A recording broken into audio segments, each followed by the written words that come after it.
Cricket तो सभी को पसंद है, लेकिन क्या आपने कोई द्वारा खरीदे गए बैट और बॉल की कीमतों के बारे में जानने की कोशिश की है? नहीं? तो चलिए आज जानते हैं। देखिए हमारे पास क्वेश्चन दिया हुआ है, ठीक है। एक क्रिकेट टीम के कोच ने 7 बल्ले व 6 गेंदे 3,800 रुपए में खरीदे, ठीक है। पहला शर्त है, सबसे पहले हमें मानना है कि एक बल्ले, ठीक है, यहाँ पे बल्ले पहले दिया हुआ है। एक बल्ले का मूल्य कितना है, मान लेते हैं हम एक्स रुपीज है, ठीक है। ये ठीक है, बल्ले है और क्या है, गेंदे हैं, ठीक है, बॉल है। और उसी प्रकार एक यहाँ पे आपको लिखना है माना, ठीक है।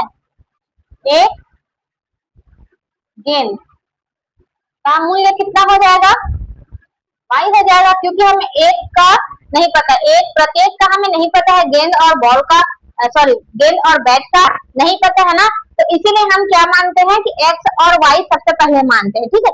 उसके बाद आपको अगला स्टेप क्या करना है, देखिए 7 बल्ले खरीदे हैं, मतलब 7x लिखेंगे, ठीक है। बल्ले हमने ये माना है, एक्स माना है, तो हम लिखेंगे 7x। कौन सी शर्त है, ये है हमारा शर्त नंबर 1, ठीक है। दो शर्त है यहाँ पे, दो कंडीशन दिया हुआ है, एक बार इतना खरीदा है, एक बार इतना खरीदा है, एक बार का मूल्य दूसरा है, दूसरे बार का मूल्य दूसरा है, ठीक है। तो सबसे पहला हमारा पहला शर्त है, पहले वाला कंडीशन होता है, उसे हम लोग देख लेते हैं, ठीक है। 7x प्लस 6y, ठीक है। 6 गेंद कितने रुपए में खरीदा, ये खरीदा है आपका 3,800 रुपीज में, ठीक है। अब शर्त नंबर दूसरा, तो देखिए सबसे पहले हम क्या करते हैं, चलिए शर्त नंबर दूसरा को भी देख लेते हैं, उसके बाद हम लोग आगे बढ़ेंगे, ठीक है। यहाँ से मैं आगे बढ़ूंगी तो आप लोग कंफ्यूज हो जाएंगे, ठीक है, इसीलिए हम शर्त नंबर 2 को भी देख लेते हैं। शर्त नंबर 2 क्या कहता है कि 5 गेंदे, अच्छा 3 बल्ले तथा 5 गेंदे, 3 बल्ले मतलब 3x, 5 गेंदे मतलब क्या हो जाएगा 5y, बराबर कितना है 1750 में खरीदा है, ठीक है। 7 बल्ले और 6 बॉल कितने में खरीदा है, 3,800 में, और 3 बैट और 5 बॉल कितने में खरीदा है, 1750 में, ठीक है। यहाँ तक क्लियर है। यहाँ पे आपको करना है समीकरण नंबर 1, ये हमें मानना है समीकरण नंबर 2, ठीक है।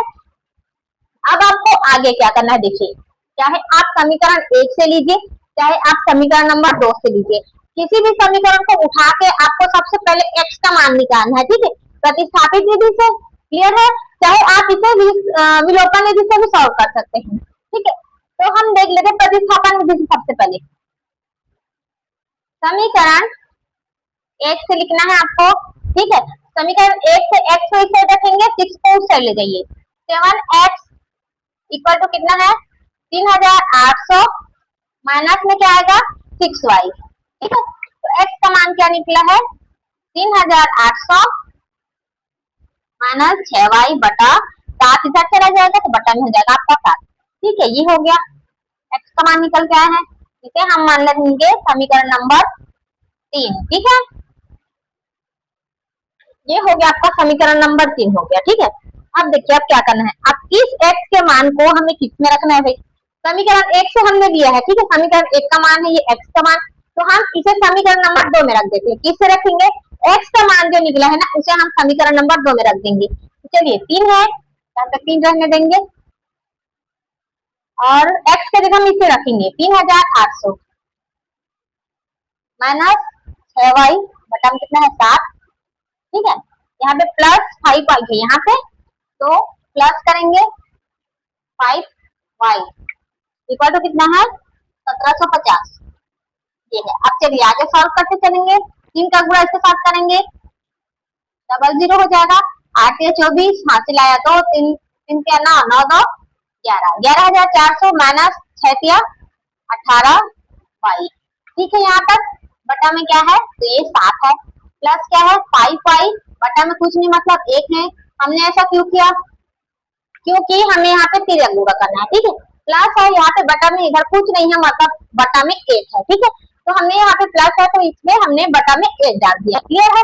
अब चलिए तिर्यक गुणा कीजिए तो ये हो जाएगा आपका 14,400 माइनस 8y, और ये कितना 7 5 6 35y इक्वल टू कितना हो जाएगा 1750, ये बटा में आएगा आपका 7 1 कम 7, ये हो गया, ठीक है। तो देखिए अब 11,400 प्लस आएगा माइनस आएगा, अब ये 18 है ना, हाँ ये 18 है, ठीक है। तो 35 में 18 से घटाएंगे कितना आएगा, प्लस 17y आएगा। ठीक है, अब 7 का गुणा इसके साथ कीजिए तो 0 का 0, 7 पंचे 35 का 5 हासिल है 3, 7 से 49, 50 51 52 हासिल है 5, 7 एकम 7, 7 5 कितना होगा 12, ये हो जाएगा आपका 12,250। ठीक है, तो 17y को इधर रहेंगे, क्यों रखेंगे, क्योंकि हमें y का मान निकालना है। ठीक है, y का मान निकलेगा तो आप यहाँ से x का मान आराम से निकाल सकते हैं। उसके बाद आप लोग को प्रत्येक गेंद और बॉल का क्या बोलते हैं बैट का मूल्य निकल आएगा। ठीक है, तो 17y तो ये हो जाएगा आपका 12,250 में हम करेंगे 11,400 घटाएंगे कितना आएगा 0, ये 5 और ये हो जाएगा 12 में 4 जाएगा 8, 850 आया। 17y बराबर कितना है 850 है। ठीक है, तो y बराबर क्या होगा 17 पंचे 85 होता है क्या, हाँ होता है भाई, 17 पंचे 85, 0 का 0, y का मान हमारे पास क्या आया है 50 आया है, और इस y के मान को इसमें रखे थे। चलिए तो y के मान को यहाँ पे रखेंगे। ठीक है, ये है थोड़ा सा स्पेस नहीं है, थोड़ा सा एडजस्ट कर लेते हैं। ठीक है, x का मान, अब y का मान इसमें रखेंगे समीकरण 3 से, x इक्वल टू कितना है 3,800 माइनस 6 गुणित 50। ठीक है, बटा 7, 3,800 माइनस 6 पंचे 30 बटा में कितना है 7 है। ठीक है, ये है, अब घटाइए 0 का 0, 5। ठीक है, ये हो जाएगा आपका 35 बटा 7, तो x का मान कितना आया है 7 पंचे 35 मतलब 5, ये। ठीक है, x का मान हमने निकाला है 500 और y का मान हमने निकाला है 50 रुपए, मतलब यहाँ से एक बल्ले का मूल्य कितना हुआ, x का मान क्या है 500, एक बल्ले का मूल्य 500 हुआ और एक गेंद का मूल्य कितना हुआ 50 रुपए हुआ। ठीक है, यही आपका आंसर हो जाएगा, आपको नीचे में लिखना है। ठीक है, एक बल्ले का मूल्य x बराबर 500, सेम वैसे लिखना, एक गेंद का मूल्य x बराबर 50 रुपए। क्लियर है, नेक्स्ट देखते हैं अगला क्वेश्चन। देखिए ये वाला क्वेश्चन बहुत ही मजेदार है, क्योंकि आप टैक्सी में जाते हैं तो नियत भाड़ा और प्रति किलोमीटर भाड़ा कितना लगता है ये तो पता है, लेकिन नियत भाड़ा कितना लगता है ये आपको नहीं पता है, तो इसी को आज हम लोग निकालने वाले हैं। ठीक है, तो देखिए क्या क्या बोल रहा है, एक नगर में टैक्सी के भाड़े में नियत भाड़े के अतिरिक्त चली गई दूरी पर भाड़ा सम्मिलित है, मतलब नियत भाड़ा और चली गई दूरी दोनों का भाड़ा सम्मिलित है। ठीक है, 10 किलोमीटर जाता है तो 105 रुपए लगता है, तथा 15 किलोमीटर के लिए कितना लगता है 155 रुपए लगता है। नियत भाड़ा तथा प्रति किलोमीटर भाड़ा क्या है, एक व्यक्ति को 25 किलोमीटर यात्रा तय करने के लिए कितना भाड़ा देना होगा। ठीक है, समझ आ गया क्वेश्चन, आगे बढ़ते हैं। देखिए यहाँ से पूछा है नियत भाड़ा तथा प्रति किलोमीटर भाड़ा क्या है, तो हमें तो नहीं पता भाई क्या है, तो देखिए सबसे पहले हम लिखेंगे यहाँ पे माना नियत भाड़ा इक्वल टू क्या मान लेंगे हम x मानेंगे। ठीक है, और x रुपीज। ठीक है, x रुपीज मानते हैं, और प्रति किलोमीटर मतलब 1 किलोमीटर। ठीक है, भाड़ा इक्वल टू क्या है y रुपीज है। ठीक है, ये हमें बोला गया है, क्लियर है। देखिए यहाँ पे क्या बोला है 10 किलोमीटर दूरी तय करने के लिए भाड़ा 105 रुपए है, मतलब 10 किलोमीटर दूरी तो तय कर रहा है। ठीक है, मतलब y का मान है, y का गुणा हम करेंगे 10 से, क्योंकि यहाँ कितना किलोमीटर तय कर रहा है 10 किलोमीटर। ठीक है, लेकिन हमें यहाँ पे नियत भाड़ा भी ऐड करना है। ठीक है, तो हमें क्या करना होगा शर्त 1 के मुताबिक, क्योंकि 2 शर्त यहाँ पे दिया हुआ है। ठीक है, 2 कंडीशन दिया है, 10 किलोमीटर दूरी तय करता है, मतलब ये नियत भाड़ा हो गया, प्लस दूरी कितना तय करेगा 10 y बराबर कितना है 105 रुपए लगता है, तो 105 लिखेंगे। ठीक है, ये हो गया आपका समीकरण नंबर 1। शर्त 2 क्या कहता है, शर्त दूसरा क्या कहता है 15 किलोमीटर के लिए 155 रुपए, मतलब x प्लस 15y बराबर कितना है 155 रुपए है। ठीक है, ये हो गया समीकरण नंबर 1 से। आप चाहे समीकरण 1 को सॉल्व कीजिए, चाहे समीकरण 2 को सॉल्व कीजिए, हमें बस x का मान निकालना है। ठीक है, तो हम देख लेंगे समीकरण नंबर 1 से। ठीक है, समीकरण 1 से x बराबर क्या निकल के आएगा 105 माइनस 10y निकलेगा। ठीक है, ये निकल के आएगा हमारे पास। अब इस x के मान को समीकरण नंबर 3 समीकरण 3 से x के मान को किसमें रखेंगे? समीकरण 2 में रखेंगे, क्योंकि हमने वन से x का मान निकाला है, 2 तो छूटा है ना, तो 2 में हम रखेंगे, समीकरण 2 में रखने पर। ठीक है, चलिए x के जगह में क्या आएगा? 105 माइनस 10y। आप चाहे तो समीकरण 2 को भी सॉल्व कर सकते हैं, यहाँ से भी हम x का मान निकाल सकते हैं। दोनों x के मान को आप बराबर में रख के यहाँ पे x का मान निकाल सकते हैं। ठीक है, तो देखिए 105 माइनस 10y बराबर कितना हो जाएगा? सॉरी, 105 माइनस 10y ये हुआ प्लस 15y बराबर कितना है?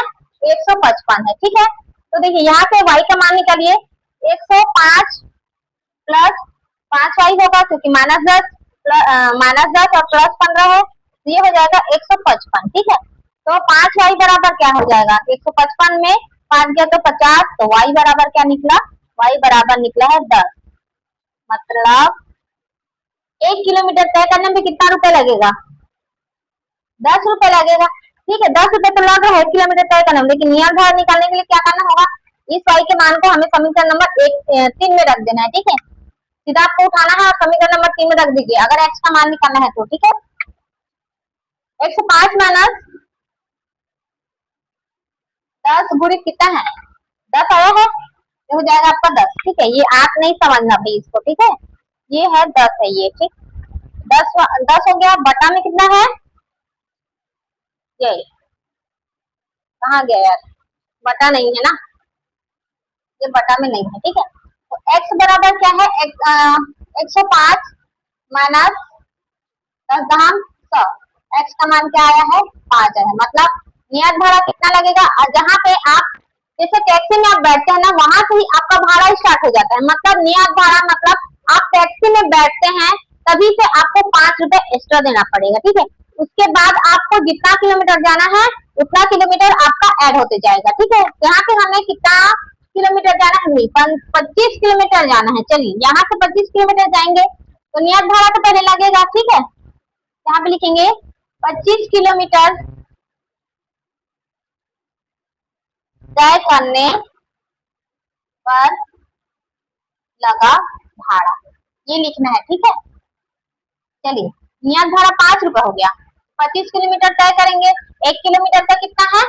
10 रुपए है, तो 25 किलोमीटर का 10 के साथ गुणा करेंगे 25 का, बराबर कितना आ जाएगा?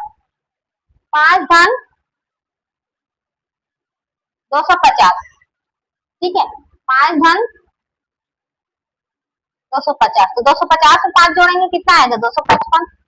तो 25 किलोमीटर तय करने पर कितना हमें रुपए देना पड़ेगा? 255 रुपए देने पड़ेगा। अगर 1 किलोमीटर का 10 रुपए लेता है प्लस उसमें 5 रुपए एक्स्ट्रा लेता है तो। क्लियर है?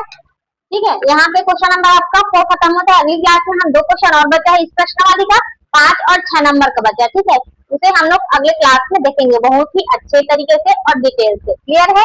अगर वीडियो अच्छा लगे तो लाइक करें, शेयर करें, सब्सक्राइब करना ना भूले। अब मिलते हैं अगले क्लास में, तब तक देखते रहिए, सीखते रहिए और मैथ्स के रिजल्ट करते रहिए। Thank you.